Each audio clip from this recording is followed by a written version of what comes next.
Right breaking చూస్తున్నాం. పెహల్గాం దాడి ఘటన తర్వాత జమ్మూ కాశ్మీర్లో ఉగ్రవాదుల వేట స్పీడ్ అందుకుంది.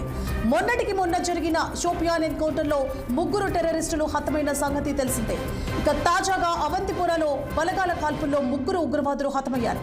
భద్రతా బలగాలు ఉగ్రవాదుల మధ్య ఎదురు కాల్పులు కొనసాగుతున్నాయి. నాదర్ ట్రాల్ ప్రాంతంలో బలగాలను భారీగా మోహరించారు. ఉగ్రవాదుల కోసం ముమ్మర గాలింపులు చేస్తున్నారు.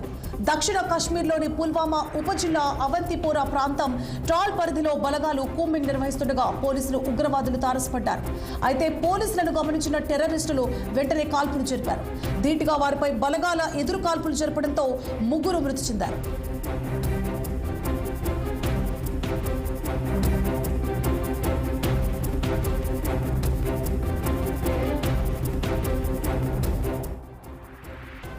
రైట్, ఇక పెహల్గాం దాడి ఘటన తర్వాత జమ్మూ కాశ్మీర్లో ఉగ్రవాదుల వేట స్పీడ్ అందుకుంది. మొన్నటికి మొన్న జరిగిన షోపియాన్ ఎన్కౌంటర్లో 3 టెర్రరిస్టులు హతమైన సంగతి తెలిసిందే.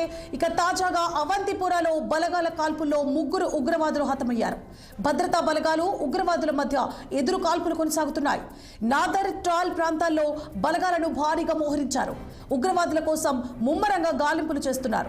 దక్షిణ కాశ్మీర్లోని పుల్వామా ఉపజిల్లా అవంతిపోరా ప్రాంతం ట్రాల్ పరిధిలో బలగాలు కూంబింగ్ నిర్వహిస్తుండగా పోలీసులు ఉగ్రవాదులకు తారసపడ్డారు. అయితే పోలీసులను గమనించిన టెర్రరిస్టులు వెంటనే కాల్పులు జరిపారు. ధీటుగా వారిపైన బలగాలు ఎదురు కాల్పులు జరపడంతో 3 మృతి చెందారు.